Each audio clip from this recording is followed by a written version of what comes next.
Alors, pour l'utilisation de la télécommande, nous avons ici la clim qui est éteinte. Nous avons un petit voyant en haut, complètement en haut à droite, qui est écrit off. On va appuyer sur le petit bouton jaune. Là, l'appareil va faire émettre un bip et va démarrer. Le volet horizontal va s'ouvrir. Après, nous avons le bouton temp qui permet de monter ou de descendre la température. Il faut être chaque fois devant l'appareil unité intérieure pour lui donner l'ordre en fait. Il faut que l'appareil intérieur vous réponde par un bip. Après, nous avons le bouton mode pour changer le mode de fonctionnement en haut à gauche, ici. Le petit carré qui est devant le heat, qui veut dire chaud. Quand je descends, cool, c'est froid. Dry, c'est la déshumidification.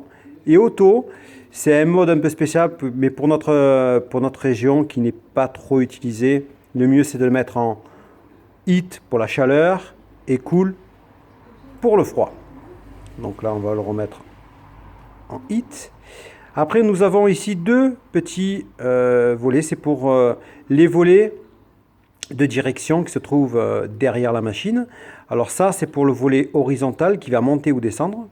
Alors là, il est en position auto. Quand on va appuyer une première fois dessus, il va se mettre à l'horizontale. Puis après, au fur et à mesure, il va descendre. Alors pour le chaud, je conseille toujours vers le bas. Et pour le froid, vers le haut. Parce que le froid descend et la chaleur monte. Donc, après, nous avons ici, sur ce type d'appareil, gauche et droite. Donc c'est des volets qui se trouvent à l'intérieur, qui vont être droits par exemple là. Là, ils vont partir sur la gauche. Et là, au fur et à mesure, on les dirige un petit peu comme on le désire. Et en auto, ils vont se positionner automatiquement par rapport au mode que vous avez fonctionné. Le fan speed est comparable en fait comme un petit peu comme quand on arrose en fait le jardin. Je m'exprime, c'est-à-dire si vous voulez pas beaucoup de chaleur au bord, c'est la petite vitesse. Et au fur et à mesure que vous voulez de la chaleur très loin, il va falloir augmenter cette vitesse-là. Ça n'augmente pas en fait la consommation, si ce n'est en fait on va traiter beaucoup plus de volume. Voilà. C'est-à-dire qu'on a une quantité de chaleur et cette quantité de chaleur, on veut la distribuer beaucoup plus. Plus on augmente, plus on la distribue.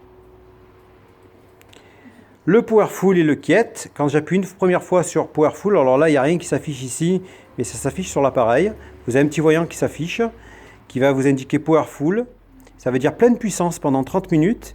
Et après, il repasse à la température qui est affichée là. Donc, c'est-à-dire que là, on demande 24. Quand on va appuyer une première fois, le voyant Powerful va s'allumer. Et ça va rester affiché pendant 30 minutes. Par contre, si on n'en a plus besoin, on appuie une deuxième fois pour passer en Quiet.